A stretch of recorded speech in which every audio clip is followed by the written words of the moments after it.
Welcome to agri success route. நம்ம Telegram சேனலில் join பண்ணாமல் இருந்தீங்கன்னா ஜாயின் பண்ணிக்கோங்க. மெட்டீரியல் அதில் ஷேர் பண்ணுவோம். ஜஸ்ட் டெலிகிராம் ஓப்பன் பண்ணுங்கள், அக்ரி சக்ஸஸ் ரூட்னு சர்ச் பண்ணோம்னா நம்ம சேனல் வரும், அதில் நீங்கள் ஜாயின் பண்ணிக்கலாம். இன்றைக்கி வந்து ஃபார்ம் மேனேஜ்மெண்ட் வந்து பார்க்குறோம்.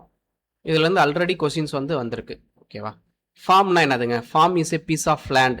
அதுக்கு வந்து ஸ்பெசிஃபிக் பவுண்டரிஸ் இருக்கும். ஓகேவா? இருக்கிற ரிசோர்ஸஸை நம்ம எப்படி எஃபெக்டிவாக அலாக்கேட் பண்ணி அதோட வேற என்ன என்டர்பிரைஸை வந்து நம்மளால சேர்க்க முடியும்? Maybe crop plus livestock சேர்த்தோம்னா நமக்கு அதிகமாக இன்கம் ஜென்ரேட் பண்ண முடியுமா அப்படின்றத பற்றி படிக்கிறது தான் வந்து ஃபார்ம் மேனேஜ்மெண்ட் அப்படிம்பாங்க. இதில் வந்து ஸ்பெசிஃபிக்காக இண்டிவிஜுவல் ஃபார்மை பற்றி நம்ம படிக்கிறோம். அதனால் இது வந்து மைக்ரோ எக்கனாமிக்ஸ் அப்படிம்பாங்க.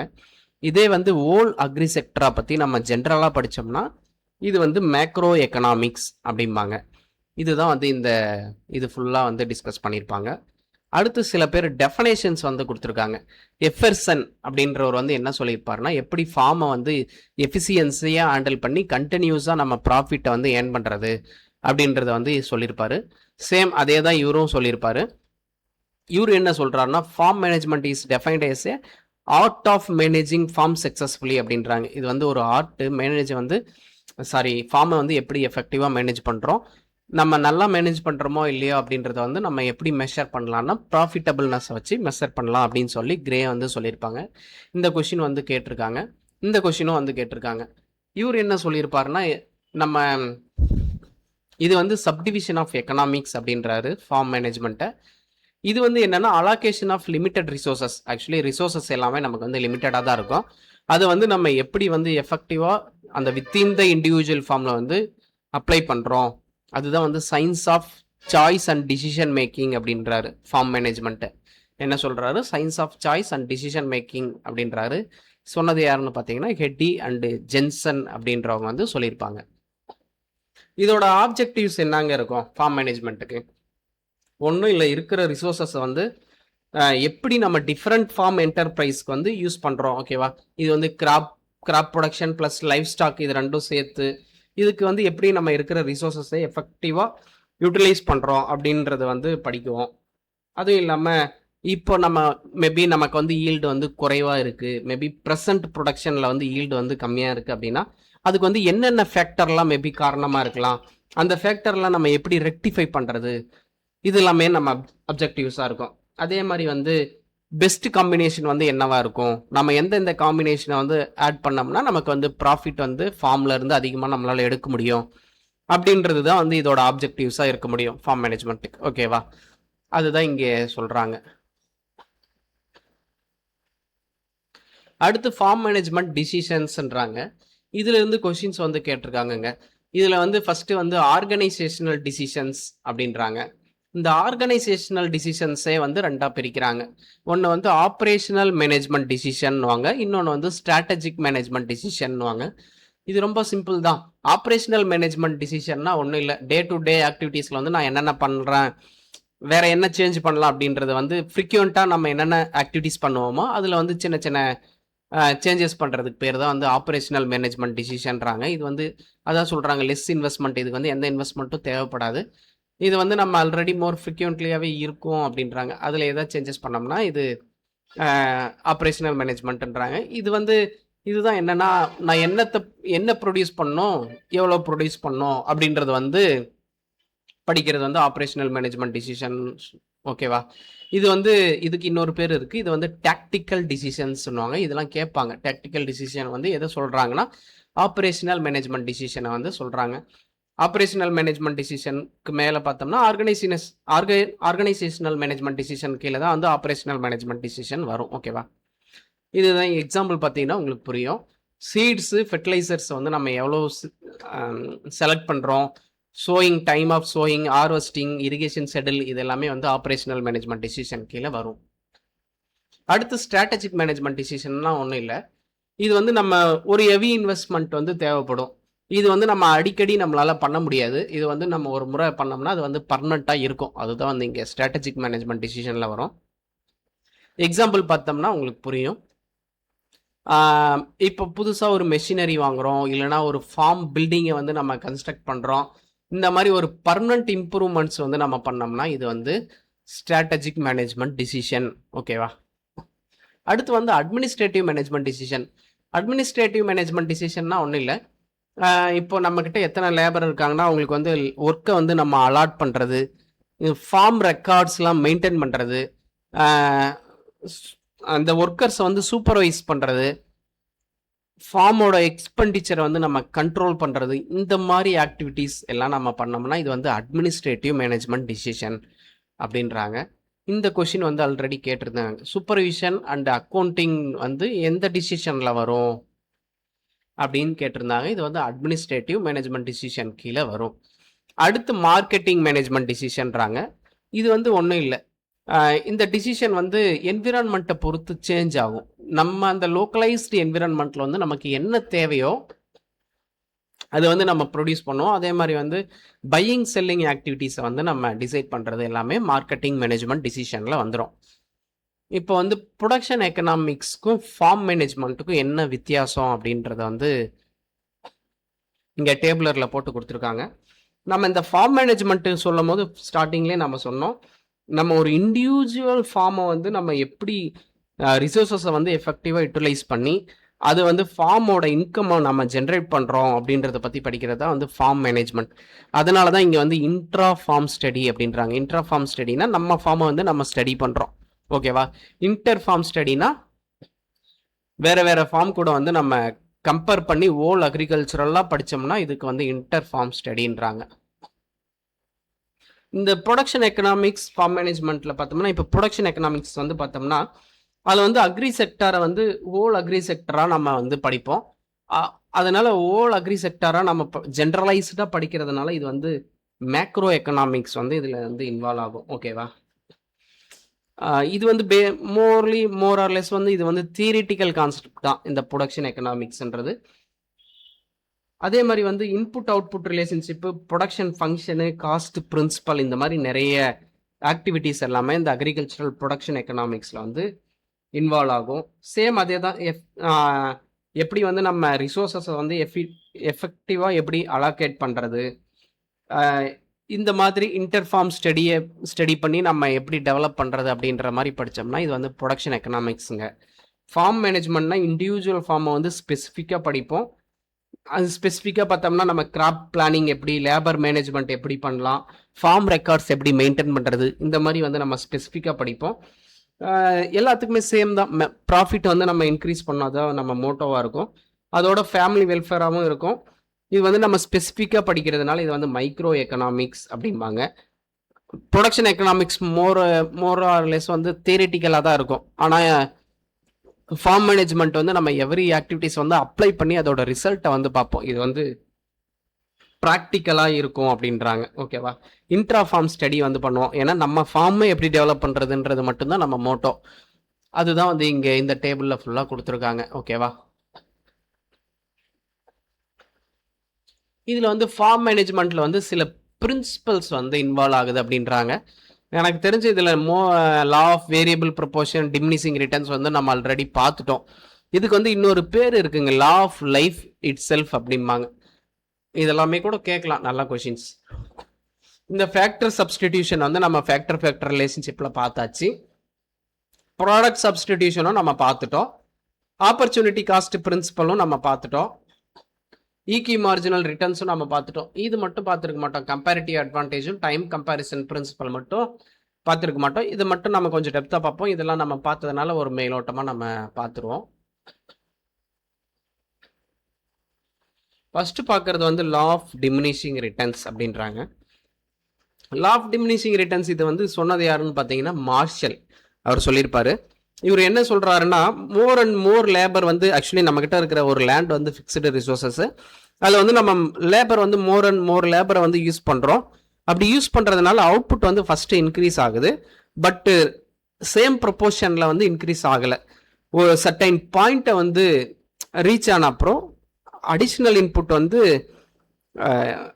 ஸ்மாலர் அவுட்புட் தான் கொடுக்குது. நம்ம கொடுத்த அளவுக்கு அடிஷ்னல் இன்புட் வந்து அந்த அளவுக்கு அவுட்புட் வந்து கொடுக்கல, ஸ்மாலராக கொடுக்குது. அதாவது ஒரு ஸ்டேஜ் வரையும் நல்லா கொடுக்குது, அதுக்கப்புறம் ஒரு பாயிண்ட்டுக்கு அப்புறம் டிக்ரீஸ் ஆகுது. அதுதான் வந்து இங்கே லா ஆஃப் டிமினிஷிங் ரிட்டர்ன்ஸ் அப்படின்றாரு மார்ஷல். அதுதான் இந்த கர்வு. இங்கே வந்து இந்த ஸ்டேஜ் இது ஆக்சுவலி இதெல்லாம் நம்ம ஃபேக்டர் ப்ராடக்ட் ரிலேஷன்ஷிப்பில் கூட நம்ம பார்த்துருப்போம். எம்பிபி 0வா இருக்கக்குள்ள டிபிபி வந்து மேக்ஸிமமாக இருக்கும் அப்படின்றாங்க. அதுதான் சேம் தான் இது. படிச்சு பாருங்க உங்களுக்கு புரியும்.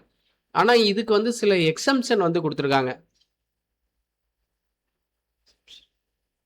என்ன சொல்கிறாங்கன்னா லா ஆஃப் டிமினிஷிங் ரிட்டர்ன்ஸ் வந்து அதாவது நம்ம இன்க்ரீஸ் ஆக வந்து ஒரு ஸ்டேஜுக்கு மேலே டிக்ரீஸ் ஆகுன்றது தான் இதோட பிரின்சிபலு. இது வந்து சில இடத்துக்கு வந்து பொருந்தாதுன்றாங்க. என்னன்னா இம்ப்ரூவ்மெண்ட் இன் அக்ரிகல்ச்சுரல் டெக்னாலஜி வந்து இம்ப்ரூவ் ஆச்சுன்னா இந்த லா வந்து அதுக்கு வந்து பொருந்தாது அப்படின்றாங்க. அதே பெட்டர் மெத்தட்ஸ் ஆஃப் கல்டிவேஷன் பண்ணோம்னாலும் பொருந்தாது. சயின்டிஃபிக் ஃபார்மிங் பண்ணோம்னா பொருந்தாது. அதே இம்ப்ரூவ்டு சீட்ஸ், ஃபெர்டிலைசர்ஸ், இந்த மாதிரி இம்ப்ரூவ்டு செட்டப் இரிகேஷன்ஸ் இந்த மாதிரிலாம் நம்ம மேபி யூஸ் பண்ணோம்னா இந்த டிமினிஷிங் ரிட்டர்ன்ஸ் வந்து பொருந்தாது அப்படின்றாங்க. அடுத்து பிரின்சிபல்ஸ் ஆஃப் ஃபேக்டர் சப்ஸ்டிடியூஷன்றாங்க. இந்த ஃபேக்டர் சப்ஸ்டிடியூஷனும் நம்ம ஆல்ரெடி டிஸ்கஸ் பண்ணிட்டோம். இது என்னன்னா ஃபைண்ட் லீஸ்ட் காஸ்ட் காம்பினேஷன் ரிசோர்ஸஸை வந்து நம்ம ஐடென்டிஃபை பண்ணோம். இதுதான் இந்த ஃபேக்டர் சப்ஸ்டிடியூஷனோட மோட்டோ. ஓகேவா? இதில் வந்து நம்ம லீஸ்ட் காஸ்ட் காம்பினேஷன் ரிசோர்ஸஸை நம்ம இது பண்ணி நம்மளோட அவுட்புட் வந்து அதிகப்படுத்தணும். இதுதான் இதோட மோட்டோ. சேம் அதுதான் வந்து இங்கே கொடுத்துருக்காங்க. 2 aspects compared help principle of factor சப்ஸ்டிடியூஷன்றாங்க. நம்ம வந்து ஃபேக்டரை வந்து சப்ஸ்டிடியூட் பண்ணுவோம். அதாவது இங்கே 2 ஃபேக்டர் இருக்கும். அதை வந்து நம்ம சப்ஸ்டிடியூட் பண்ணி வந்து நம்ம பார்ப்போம்.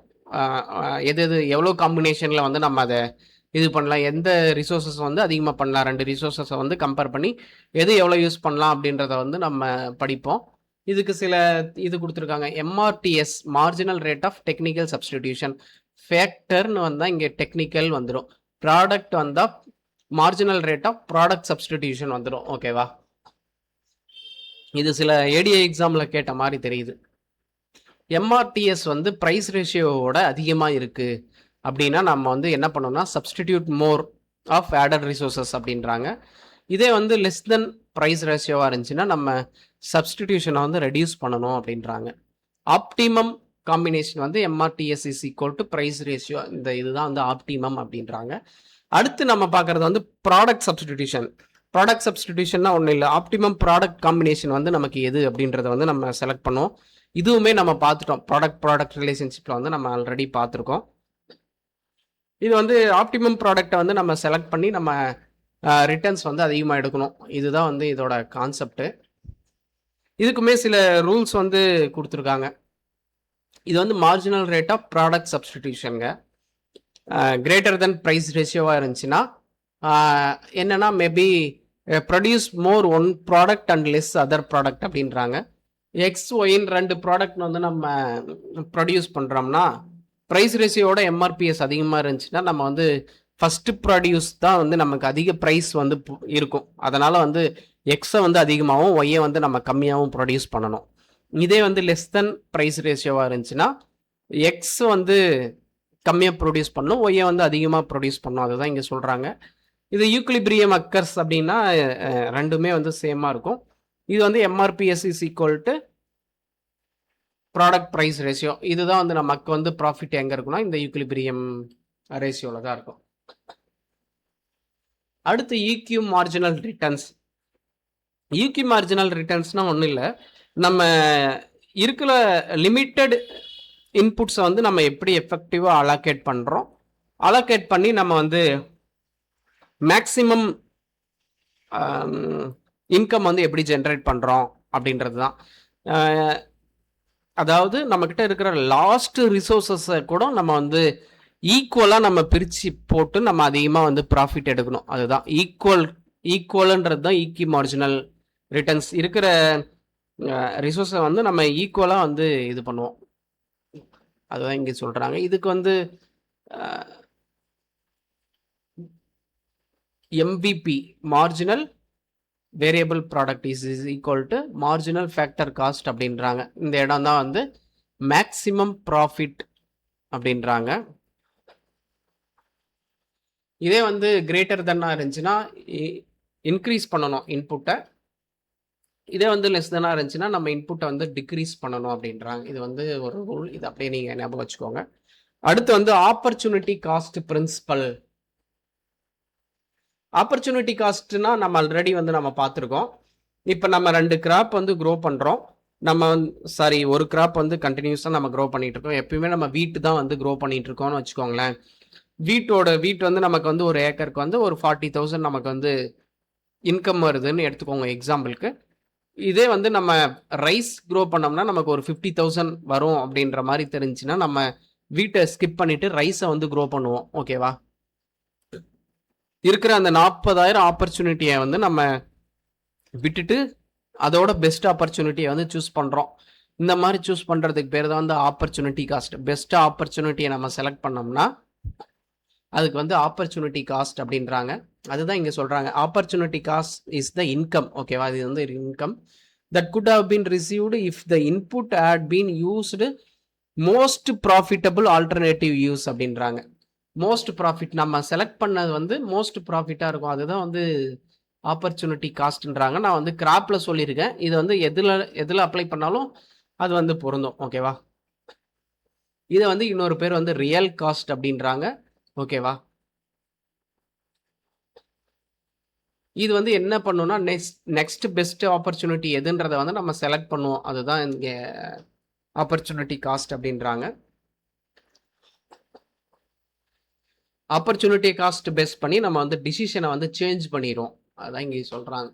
அடுத்து வந்து மினிமம் லாஸ் பிரின்சிபல் அப்படின்றாங்க. மினிமம் லாஸ் பிரின்சிபல்னா த பாயிண்ட் ஆஃப் ஆப்டிமலி இல்லைன்னா marginalism is obtained by equality. அதாவது marginal revenue is equal to marginal cost. இந்த இடம் தான் வந்து நமக்கு ப்ராஃபிட் மேக்சிமைசேஷன் கண்டிஷன் அப்படின்றாங்க. இது வந்து ஆல்ரெடி இந்த ஒரு கொஸ்டின்ல வந்து கேட்டிருக்காங்க. அதுதான் இங்கே கீழே கொடுத்துருக்காங்க பாருங்க. எங்கன்னா கீழே இருக்குமே தான், இங்கே இருக்கு பாருங்க. Marginal revenue is equal to marginal cost. இதுதான் வந்து ஈக்குலிபிரியம் பாயிண்ட்ன்றாங்க. இந்த ஈக்குலிபிரியம் பாயிண்ட் வந்து எங்கே இருக்குன்னா எபோவ் ஆவரேஜ் டோட்டல் காஸ்ட் கர்வுக்கு வந்து மேலே இருக்குது. இதுதான் வந்து ப்ரொடியூசர் மேக்ஸிமம் ப்ராஃபிட் அப்படின்னு இங்கே கொடுத்துருக்கு. இது வந்து கொஸ்டின் பேப்பரில் கேட்ட மாதிரியே இங்கே கொடுத்துட்டேன். இது வந்து கொஸ்டின் பேப்பரில் இப்படி தான் கேட்பாங்க. Equality of MR and MC அப்படின்னா அதுதான் வந்து ப்ராஃபிட் மேக்சிமைசேஷன் கண்டிஷன் எது அப்படின்னு கேட்பாங்க. அது வந்து MR is equal to MC. ஓகேவா? இதில் வந்து இன்னும் சில டேர்ம்ஸ் வந்து கொடுத்துருக்காங்க.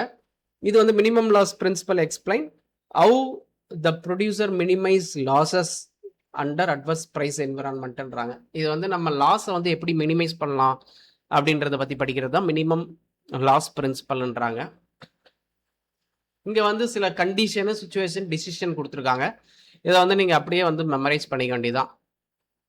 இங்கே வந்து ப்ரைஸ் அப்படின்றது ப்ரைஸ்னு கொடுக்கலாம், இல்லைனா இந்த ப்ரைஸ் பதிலாக வந்து மார்ஜினல் ரெவன்யூ எம்ஆர்னு கொடுத்தாலும் சேம் தான். ஓகேவா? என்னடா ப்ரைஸ் இங்கே ப்ரைஸ் தான் இருக்குது, மார்ஜினல் ரெவன்யூ கொடுத்துருக்காங்கன்னு கன்ஃபியூஸ் ஆகிடக்கூடாது. ஓகேவா? Price greater than average total cost அப்படி இருந்துச்சுன்னா நமக்கு வந்து அந்த சுச்சுவேஷன் வந்து ப்ராஃபிட்டபுளாக இருக்கும். இந்த டைமில் வந்து நம்ம கண்டினியூஸாக வந்து ப்ரொடக்ஷன் வந்து பண்ணிக்கிட்டே இருக்கலாம். இதே வந்து ஆவரேஜ் டோட்டல் காஸ்ட் கர்வுக்கு வந்து ஈக்குவலாக இருந்துச்சுன்னா இது வந்து பிரேக் ஈவன் பாயிண்ட் அப்படிம்பாங்க. Price is equal to average total காஸ்ட்டாக இருந்துச்சுன்னா அது வந்து பிரேக் ஈவன் பாயிண்ட்டு. அந்த இடத்துல வந்து நமக்கு வந்து ப்ராஃபிட்டும் கிடையாது, லாஸும் கிடையாது. அதுதான் இங்கே சொல்கிறாங்க. இதே வந்து ப்ரைஸ் வந்து ஆவரேஜ் வேரியபிள் காஸ்ட்டோட அதிகமாக இருக்குது, அதே டோட்டல் வேரியபிள் காஸ்ட்டோட குறைவாக இருக்குது அப்படின்னா வந்து என்ன நடக்கும்னா வந்து நமக்கு வந்து ஒரு லாஸ் இருக்கும். பட் அந்த லாஸ் வந்து ஒரு மினிமமான லாஸாக இருக்கும். நம்ம அப்பயுமே வந்து என்ன பண்ணுவோம், ப்ரொடக்ஷன் வந்து பண்ணிட்டு தான் இருப்போம். மேபி அடுத்து வந்து இன்னும் இன்க்ரீஸ் ஆகாதா அப்படின்ட்டு. இது வந்து மினிமம் லாஸாக இருக்கும். ஓகேவா? இதே வந்து ப்ரைஸ் வந்து ஆவரேஜ் வேரியபிள் காஸ்ட்டோட ஈக்குவலாக இருந்துச்சுன்னா அந்த marginal revenue is equal to average variable காஸ்ட்டாக இருந்துச்சுன்னா இதுதான் வந்து ஷட் டவுன் பாயிண்ட் அப்படின்றாங்க. இது வந்து நமக்கு வந்து கொஞ்சம் லாஸ் அதிகமாகும். இதுக்கு மேலே நம்ம ப்ரொடியூஸ் பண்ணோம்னா நமக்கு வந்து லாஸ் ஆகிடும். அதனால் நம்ம வந்து அந்த பிஸ்னஸ் வந்து அந்த ப்ரொடக்ஷனை வந்து நிறுத்தி வைக்கிறது தான் நல்லது. அதுதான் வந்து டிசிஷன் வந்து அப்போ இன்டிஃபரெண்ட்டாக இருக்கும். நம்ம வேறு வழி இல்லை, நம்ம அதை ஷட் டவுன் பண்ணி தான் ஆகணும். இதை வந்து ஷட் டவுன் பாயிண்ட் அப்படின்றாங்க. நம்ம பண்ணலாமா வேண்டாமா அப்படின்ற ஒரு பாயிண்ட் வந்துடும். இதே வந்து மார்ஜினல் ரெவன்யூ வந்து வேரியபிள் காஸ்ட்டோட மார்ஜினல் ரெவன்யூவோட வேரியபிள் காஸ்ட் வந்து அதிகமாகிடுச்சு அப்படின்னா வந்து வேறு ஆப்ஷனே கிடையாது. நீங்கள் ஷட் டவுன் பண்ணலன்னா பெரிய லாஸ் வந்து சந்திப்பீங்க. இதுதான் வந்து ஷட் டவுன் சுச்சுவேஷன் அப்படின்றாங்க. Marginal revenue less than average variable cost அப்படின்றாங்க. இது வந்து ஷட் டவுன் சுச்சுவேஷன் அப்படின்றாங்க. இந்த டைமில் வந்து நம்ம ப்ரொடக்ஷனை வந்து ஸ்டாப் பண்ணி தான் ஆகணும், வேற வழி இல்லை. அதான் இங்கே சொல்கிறாங்க மார்ஜினல் ரெவென்யூ வந்து இஸ் ஈக்குவல் டு மார்ஜினல் காஸ்ட்டாக இருந்துச்சுன்னா இதுதான் வந்து மேக்ஸிமம் ப்ராஃபிட் வந்து இந்த இடத்துல இருக்கும்.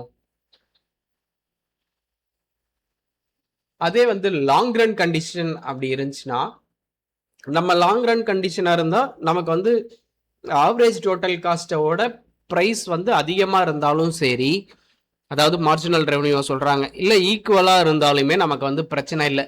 இந்த டைம் வந்து நம்ம வந்து அது வந்து நமக்கு சர்வைவல் கண்டிஷன் ப்ராஃபிட்டாக இருக்கும். நம்ம அதை வந்து கண்டினியூஸாக ப்ரொடியூஸ் பண்ணலாம். Maybe marginal revenue or price வந்து லெஸ் தென் ஆவரேஜ் டோட்டல் காஸ்ட்டாக இருந்துச்சுன்னா நமக்கு வந்து கண்டினியூ லாஸ் வந்து வந்துக்கிட்டே இருக்கும். அப்போ வந்து நம்ம ஒன்றும் பண்ண முடியாது, ப்ரொடக்ஷனை ஸ்டாப் பண்ணிட்டு மார்க்கெட்லேருந்து வெளியே போயிட வேண்டியது தான். இதே வந்து நம்ம அக்ரிகல்ச்சரில் எப்படி இருக்குன்னு பார்த்தீங்கன்னா, மார்ஜினல் ரெவன்யூ வந்து ஆவரேஜ் டோட்டல் காஸ்ட்டோட குறைவாக இருக்குது, பட் ஆவரேஜ் வேரியபிள் காஸ்ட்டோட அதிகமாக இருந்துச்சுன்னா இதுதான் வந்து அக்ரிகல்ச்சரோட காமன் சுச்சுவேஷன் அப்படின்னு சொல்கிறாங்க. இன்னும் ஒரு 2 கான்செப்ட் இருக்குது. பிரின்சிபல்ஸ் ஆஃப் கம்பேரிட்டிவ் அட்வான்டேஜ், இல்லைனா அதுக்கு இன்னொரு பேர் வந்து ரிலேட்டிவ் அட்வான்டேஜ்னு வாங்க. இன்னொன்று வந்து பிரின்சிபல்ஸ் ஆஃப் அப்சல்யூட் அட்வான்டேஜ் அப்படின்றாங்க. இது என்னன்னா, இது வந்து ஒரு சிம்பிளானது தான். இது வந்து வித்தின் ரீஜியனுக்குள்ளே நடக்கும். பிரின்சிபல்ஸ் ஆஃப் கம்பேரிட்டிவ் அட்வான்டேஜ்ன்றது இது ஆக்சுவலி இதை வந்து டேவிட் ரிக்கார்டோ அப்படின்ற சயின்டிஸ்ட் வந்து சொல்லியிருப்பார். இவர் வந்து என்ன சொல்லியிருப்பாருன்னா, principles of political economy and taxation அப்படின்ற புக்கில் வந்து இந்த கான்செப்ட் வந்து சொல்லியிருப்பாரு. இது என்ன சொல்லுன்னா வந்து reducing the opportunity cost relatively better at producing அப்படின்றாங்க. இது என்னன்னா, இப்போ வந்து நான் வந்து சுகர் ஃபேக்ட்ரிக்கு வந்து நான் நியரஸ்டில் இருக்கேன் அப்படின்னா வந்து என்னோட ரீஜியனுக்கு வந்து எனக்கு வந்து சுகர் கேன் கல்டிவேட் பண்ணுறது தான் வந்து பெஸ்ட்டாக இருக்கும். மேபி சுகர் கேன் கல்டிவேட் பண்ணுறதோட எனக்கு டர்மரிக் கல்டிவேட் பண்ணுறது வந்து மேபி ப்ராஃபிட்டாக இருக்கலாம். மேபி ஆப்பர்ச்சுனிட்டி காஸ்ட் மேபி அதிகமாக கூட இருக்கலாம். பட் இருந்தாலும் வந்து எனக்கு சுகர் ஃபேக்ட்ரி பக்கம் இருக்கிறதுனால எனக்கு இன்னும் சில கம்பேரிட்டிவ் அட்வான்டேஜை வந்து நான் பார்த்தேன்னா எனக்கு சுகர் கேன் வந்து பெஸ்ட் கிராப்பாக நான் சூஸ் பண்ணிக்கிடுவேன். அதுதான் இங்கே சொல்கிறாங்க கம்பேரிட்டிவ் அட்வான்டேஜ்னு. ஓகேவா? இதே வந்து அப்சல்யூட் அட்வான்டேஜ்னா பிட்வீன் ரீஜியன், இது வந்து ஒரு பெரிய ரீஜியனில் வந்து சொல்கிறாங்க. ஆக்சுவலி இது வந்து ஆடம் ஸ்மித், இவர் வந்து வெல்த் ஆஃப் நேஷன் அப்படின்ற புக்கில் வந்து இதை சொல்லியிருப்பாங்க. இது என்னென்னா ஒன்றும் இல்லை, இப்போ வந்து எனக்கு வீட் வந்து நான் வீட் வந்து பல்காக ப்ரொக்யூர் பண்ணணும் அப்படின்னா வந்து நான் எங்கள் வீட் வந்து அதிகமாக எங்கே ப்ரொடியூஸ் ஆகுதோ அந்த இடத்துலேருந்து நான் போய் வாங்கிட்டு வருவேன். மேபி பஞ்சாப், ஹரியானா இந்த மாதிரி ரீஜியனில் இருக்கலாம். ஏன்னா அவங்களுக்கு தான் அதோட கிளைமேட்டிக் கண்டிஷன் இது எல்லாமே வந்து ஆப்டிமமாக இருக்கும். ஓகேவா? அதுதான் சொல்கிறாங்க அப்சல்யூட் அட்வான்டேஜ்னு. ஏன்னா அந்த அவங்களால மட்டும்தான் அங்கே வீட்டை வந்து அதிகமாக வந்து எஃபிஷியன்ட்லியாக வந்து ப்ரொடியூஸ் பண்ண முடியும். ஓகேங்களா? ஏன்னா அங்கே வந்து மீதி இருக்கிற எல்லாமே வந்து அவங்களுக்கு சாதகமாக இருக்கும். அதுதான் இங்கே சொல்கிறாங்க. இவங்களால வந்து concerned with efficient use of resources வந்து இவங்க எஃபிஷியண்ட்டாக யூஸ் பண்ணி வந்து லோயர் காஸ்ட்டில் வந்து அவங்களால வந்து ப்ரொடியூஸ் பண்ண முடியும். அதுதான் வந்து அப்சல்யூட் அட்வான்டேஜ் அப்படின்றாங்க. இதுக்கு 2 கம்பேரிசன் கொடுத்துருக்காங்க. இது வந்து அப்சல்யூட் அட்வான்டேஜில் வந்து அப்சல்யூட் காஸ்ட் டிஃபரன்ஸ் வந்து பேஸ் பண்ணி வரும். இங்கே வந்து ஆப்பர்ச்சுனிட்டி காஸ்ட் டிஃபரன்ஸை வந்து பேஸ் பண்ணி வரும். ஏன்னா கம்பேரிட்டிவ் அட்வான்டேஜ் நான் சொன்னோம்ல, இது வந்து கிரேட்டர் எஃபிஷியன்சி இன் ப்ரொடக்ஷன் சொல்கிறாங்க. இங்கே வந்து லோயர் ஆப்பர்ச்சுனிட்டி காஸ்ட் அப்படின்றாங்க. ஏன்னா மேபி அதுதான் சொன்னல, டர்மரிக்கும் சுகர் கேனும் நீங்கள் கம்பேர் பண்ணிக்கோங்க. எனக்கு பெட்டர் அட்வான்டேஜாக எங்கே இருக்கோ சுகர் கேன் ஃபேக்ட்ரி இருக்கிறதுனால நான் சுகர் கேன் இது பண்ணுறேன். அதுதான் இங்கே சொல்கிறாங்க. இது வந்து ஆடம் ஸ்மித் சொல்லியிருப்பாங்க. இது வந்து டேவிட் ரிக்கார்டோ சொல்லியிருப்பாங்க. அடுத்து ஒரு கான்செப்ட் டைம் கம்பேரிசன் பிரின்சிபல் அப்படின்றாங்க. இது வந்து ஒரு காம்பவுண்டிங் டிஸ்கவுண்டிங் அப்படின்ற ஒரு 2 கான்செப்ட் வந்து இதில் இன்வால்வ் ஆகும். காம்பவுண்டிங்னா ஒன்றும் இல்லை, future value of the present money அப்படின்றாங்க. மேபி இப்போ வந்து என்கிட்ட ஒரு இந்த எக்ஸாம்பிளே பாருங்களேன். இப்போ வந்து ஃபஸ்ட் இயர் வந்து நான் ஒரு 100 rupees வந்து இன்வெஸ்ட் பண்ணுறேன். நம்மளோட இன்ட்ரெஸ்ட் ரேட் வந்து ஒரு 10% ஃபிக்ஸ் பண்ணுங்க. ஃபிக்ஸ் பண்ணோம்னா 4 இயர்ஸ்க்கு அப்புறம் நம்மளோட இப்போ நம்ம இன்வெஸ்ட் பண்ணுற 100ஓட வேல்யூ என்ன 4 இயர்ஸ்க்கு அப்புறம் அப்படின்றத வந்து நம்ம படிக்கிறோம். அதுக்கு பேர் தான் வந்து காம்பவுண்டிங் அப்படின்றாங்க. இங்கே ஃபர்ஸ்ட் இயர் பார்த்தோம்னா இது நம்ம மேக்ஸில் கூட நம்ம பார்த்துருப்பீங்க. இப்போ வந்து ஃபர்ஸ்ட் இயர் வந்து 100 இன்வெஸ்ட் பண்ணுறோம். இன்ட்ரெஸ்ட் ரேட் 10 ரூபானா 10 ரூபா வரும், 110 ரூபா வரும் அந்த இயர் எண்டில். அடுத்து வந்து இந்த 110க்கு 10% போடுறோம், 121 வரும். அடுத்து 121க்கு 10% போனால் 133.10, அதுக்கு 133.10 போட்டோம்னா 146.41 வரும். இது வந்து 4 இயர்ஸ்க்கு அப்புறம் வந்து நமக்கு 146.41ன்றது வந்து நம்மளோட ப்ரெசன்ட் மணியோட ஃபியூச்சர் வேல்யூ. ஓகேவா, அண்டர்ஸ்டாண்ட் ஆகுதுங்களா? இதோட ஃபார்முலா என்னன்னு பார்த்தீங்கன்னா எஃப்வினா ஃபியூச்சர் வேல்யூ, பினா ப்ரெசன்ட் சம் அப்படின்றாங்க. ஓகேவா, 1 + ஐனா இன்ட்ரெஸ்ட் ரேட்டு, என்னன்னா நம்பர் ஆஃப் இயர்ஸ். ஓகேவா, இதை பேஸ் பண்ணி நம்ம அதே 100 எக்ஸாம்பிளாக வச்சு நம்ம இங்கே போட்டோம்னா 100 1 + 0.1, ஏன்னா 0.1 ஏன் வருதுன்னா 10%னா 10 / 100 போட்டோம்னா 0.1 வந்துடும். ஹோல் ப்ராக்கெட் வந்து பவர் ஆஃப் 4 போட்டோம்னா இதை வந்து நம்ம போட்டோம்னா 146.41 சேமாக வருதுங்களா? இது மேபி கால்குலேஷன் கொடுத்தாலும் நீங்கள் இதை போட்டுருவீங்கன்னு நான் நம்புகிறேன். அடுத்து இந்த ஃபார்முலா வந்து நமக்கு ஆல்ரெடி கேட்டிருந்தாங்க, ஒரு ஏஓ கொஷின் பேப்பரில் இருக்கும். இது என்னன்னா compute future value of an annuity அப்படின்றாங்க. ஆன்யூட்டினா ஒன்றும் இல்லை, இப்போ நான் ஈச் இயர்லி வந்து நான் ஒரு 1000 வந்து இன்வெஸ்ட் பண்ணுறேன் அப்படின்னா என்னோட ஃபியூச்சர் வேல்யூ எவ்வளோ இருக்கும் அப்படின்றத பற்றி படித்தோம்னா தான் இது வந்து compute future value of an annuity அப்படின்றாங்க. இதோட ஃபார்முலா வந்து முக்கியம். சேம் அதே பினா வந்து ஆனுவல் இயர் மைனஸ் எண்டு இன்வெஸ்ட்மெண்ட்டுன்றாங்க. ஐனா இன்ட்ரெஸ்ட் ரேட்டு, என்னன்னா நம்பர் ஆஃப் இயர்ஸு, எஃப்இனா ஃபியூச்சர் வேல்யூ அப்படின்றாங்க. அடுத்து நம்ம படிக்கிறது வந்து டிஸ்கவுண்டிங். டிஸ்கவுண்டிங்னா ஒன்றும் இல்லை, நான் இப்போ வந்து ஒரு மணியை வந்து இன்வெஸ்ட் பண்ணுறேன்னு வச்சுக்கோங்களேன். அதாவது ஒரு 10,000, இந்த எக்ஸாம்பிள் பார்த்தீங்கன்னா உங்களுக்கு புரியும். 10,000 வந்து எனக்கு 2 வருஷத்துக்கு அப்புறம் வந்து 10,000 எனக்கு கிடைக்கிதுன்னா அதோட ஒர்த்து வந்து டுடே வந்து 8,264 ரூபா அப்படிங்கிறாங்க. புரியும் நினைக்கிறேன் உங்களுக்கு. அதாவது ப்ரெசன்ட் வேல்யூ ஆஃப் ஃபியூச்சர் மணி அப்படின்றாங்க. அதாவது இப்போ கோல்டு வந்து ப்ரைஸ் ஏறிட்டே இருக்கு அப்படின்னு சொல்லிட்டு நான் இப்பயே வாங்கிடுறேன்ல, அதுதான் இது. சேம் தான். இன்னைக்கு வாங்கினா 8,264 ரூபா, இதே வந்து 2 வருஷத்துக்கு அப்புறம் பார்த்தீங்கன்னா ஒரு 10,000 ரூபா விற்கிது அப்படியே. இது பேர் தான் வந்து டிஸ்கவுண்டிங் அப்படின்றாங்க. புரியும் நினைக்கிறேன். Present value of future income or returns. 2 வருஷத்துக்கு அப்புறம் 10,000 ரூபா கிடைச்சிச்சுன்னா அது வந்து இப்போ இருக்கிற வேல்யூ வந்து 8,264 ரூபா தான். அதுதான் இங்கே சொல்கிறாங்க. இது வந்து கரண்ட் வேல்யூ அப்படின்றாங்க. Sum received in the future current, இது அதே தான். இங்கே வந்து ஃபார்முலா கொடுத்துருக்காங்க, இது முக்கியம். A divided by 1 + I whole power என்னன்றது அர்த்தம். பினா ப்ரெசன்ட் வேல்யூ, ஏன்னா amount to be received in future, same ஐனா இன்ட்ரெஸ்ட் ரேட்டு, இது வந்து நம்பர் ஆஃப் இயர்ஸ். இது வந்து ஒரு சம் எக்ஸாம்பிள். ஒரு இன்வெஸ்டர் வந்து suppose an investor wants to find out the present value of 5,000 ஓட present value 3 இயர்ஸ்க்கு அப்புறம் 5,000 ஓட present value என்ன இருக்கும் அப்படின்றது வந்து கேட்குறாரு. இதுக்குமே வந்து இன்ட்ரெஸ்ட் ரேட் வந்து 10% நம்ம வச்சுக்கிருவோம். இது அதே ஃபார்முலாவில் நீங்கள் அப்ளை பண்ணிங்கன்னா, இப்போ ஏன்னா amount of received in future 3 வருஷத்துக்கு அப்புறம் வந்து அவங்க 5,000 ரூபாய் ரிசீவ் பண்ண போகிறாங்க. ஓகே, 5,000 போட்டோம். 1 + ஐனா இன்ட்ரெஸ்ட் ரேட்டு 10%னா 10 / 100 ஹோல் டு தி பிராக்கெட் வந்து நம்பர் ஆஃப் இயர்ஸ் பார்த்தோம்னா 3 இயர்ஸுங்களா. இதை நீங்கள் போட்டு சால்வ் பண்ணிங்கன்னா 3,756 ரூபா தான் வரும். அப்போது 3 வருஷத்துக்கு அப்புறம் நமக்கு 5,000 இருந்துச்சுன்னா அதோட ப்ரெசன்ட் வேல்யூ வந்து 3,756 ரூபா அப்படிங்கிறாங்க. இதே வந்து நம்ம ஆன்யூட்டி நம்ம மேலே பார்த்தோம்ல, அதே மாதிரி கான்ஸ்டன்ட் பேமெண்ட் ஈச் இயரில் வந்து நமக்கு பேமெண்ட் இருந்துச்சுன்னா இந்த ஃபார்முலா வந்து நம்ம யூஸ் பண்ணணும். இதை வந்து அப்படியே மெமரைஸ் பண்ணிக்காங்க. மேபி கேட்கலாம். மேபி இந்த டாப்பிக்கில் வந்து ஃபார்முலா கேட்கறதுக்கு உண்டான பாசிபிலிட்டி தான் வந்து அதிகம். அடுத்து வந்து நம்ம பார்க்குற டாபிக் வந்து ப்ராஜெக்ட் அப்ரைசல். இந்த ப்ராஜெக்ட் அப்ரைசல் வந்து 2 மெத்தடா வந்து பிரிக்கிறாங்க. ஒன்று வந்து டிஸ்கவுண்ட் மெஷரு, இன்னொன்று வந்து அன்டிஸ்கவுண்ட் மெஷரு. இது ப்ராஜெக்ட் அப்ரைசல்னா ஒன்றும் இல்லை. இப்போ நான் வந்து ஒரு பிஸ்னஸ் ஆரம்பிக்க போகிறேன் அப்படின்னு சொல்லிட்டு நம்ம போய் பேங்க்ல லோன் கேட்குறோம்னா வைங்களேன், அவங்க வந்து சில இதெல்லாம் வந்து பார்ப்பாங்க. சில இப்போ net present worth, benefit cost ratio, இந்த மாதிரி நிறைய இதை வச்சு அனலைஸ் பண்ணிட்டு இவங்களுக்கு வந்து லோன் கொடுக்கலாமா வேணாவான்றதை பற்றி டிசைட் பண்ணுவாங்க. அதுதான் வந்து ப்ராஜெக்ட் அப்ரைசலு. இங்கே டிஸ்கவுண்ட் மெஷர்னா ஒன்றும் இல்லை. டைம் வேல்யூ ஆஃப் மணியை வந்து கன்சிடர் பண்ணுவாங்க. கன்சிடர் பண்ணாங்கன்னா அது வந்து டிஸ்கவுண்ட் மெஷர்.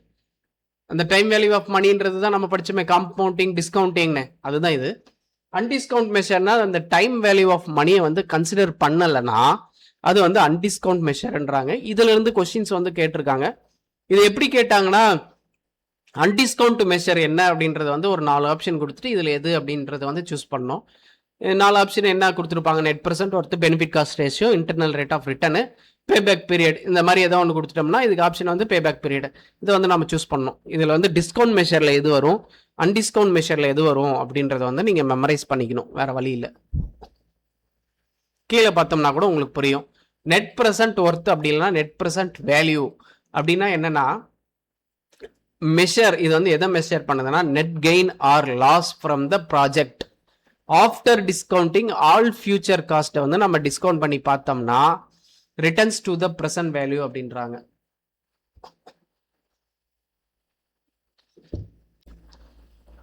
அதாவது ஃபியூச்சர் காஸ்ட் எல்லாமே வந்து டிஸ்கவுண்ட் பண்ணிட்டு ப்ரெசன்ட் வேல்யூவில் வந்து இது ஒர்த்தா இல்லையா, இது கொடுக்கலாமா வேணாவா அப்படின்றத பற்றி டிஸ்கஸ் பண்ணுவாங்க. இதுதான் வந்து நெட் ப்ரெசன்ட் ஒர்த் அப்படின்றாங்க. இதோட ஃபார்முலா வந்து P1 divided by 1 + I T1 time T2 T3 Tனா டைம் பீரியட், வேற ஒன்றும் இல்லை. ஐனா வந்து டிஸ்கவுண்ட் ரேட்டுன்றாங்க. இதை வச்சு பார்ப்பாங்க. பெனிஃபிட் காஸ்ட் ரேஷியோ அப்படின்னா இதில் வந்து என்ன பண்ணுவாங்கன்னா, இது கம்பேர் ப்ரெசன்ட் ஒர்த் ஆஃப் காஸ்ட்டையும் ப்ரெசன்ட் ஒர்த் ஆஃப் பெனிஃபிட்ஸையும் வந்து கம்பேர் பண்ணி பார்ப்பாங்க. அதாவது எவ்வளோ வந்து நம்ம போட்டோம்னா எவ்வளோ வந்து நமக்கு அவுட்புட் வரும் அப்படின்றத வந்து நம்ம கம்பேர் பண்ணி பார்ப்பாங்க. அதான் ரிட்டர்ன்ஸ் ஆப்டைன்டு பர் ருப்பி ஆஃப் இன்வெஸ்ட்மெண்ட்ன்றாங்க. நம்ம 1 ரூபி போட்டோம்னா அதில் வந்து நமக்கு வந்து எவ்வளோ வந்து ரிட்டர்ன்ஸ் கிடைக்குது அப்படின்றத வந்து பார்ப்பாங்க. இதுக்கு வந்து ஃபார்முலா கொடுத்துருக்காங்க, discounted benefit by discounted cost அப்படின்றது தான் வந்து இதோட ஃபார்முலா. இதெல்லாம் கேட்பாங்க, இதெல்லாம் நீங்கள் ஒரு முறை படிச்சுக்கோங்க, ரொம்ப ஈஸியாக தான் இருக்கும். அடுத்து வந்து internal rate of returns. Internal rate of ரிட்டர்ன்ஸ்னா ஒன்றும் இல்லை, it is a discount rate. ஓகேவா, internal rate of return is a discount rate at which இதில் வந்து நெட் ப்ரெசென்ட் ஒர்த் வந்து ஈக்குவல் டு 0வா இருக்கணும், இல்லைனா பெனிஃபிட் காஸ்ட் ரேஷியோ வந்து 1ஆ இருக்கணும். இப்படி இருந்தால் இது வந்து இன்டர்னல் ரேட் ஆஃப் ரிட்டர்ன் அப்படின்றாங்க. இது என்ன சொல்லணும்னா earning capacity of a investment. இப்போ நம்ம ஒரு இன்வெஸ்ட்மெண்ட் பண்ணியிருக்கோம்னா அதோட ஏர்னிங் கெப்பாசிட்டி எப்படி இருக்குது அப்படின்றத பார்க்குறதா இன்டர்னல் ரேட் ஆஃப் ரிட்டர்ன் அப்படின்றாங்க. இதில் என்ன பிரின்சிபல் இன்வால்வ் ஆகும்னா டிஸ்கவுண்டிங் பிரின்சிபல் தான் இதில் வந்து இன்வால்வ் ஆகுது. It is the interest rate that will equate the sum of net cash flow to the initial investment.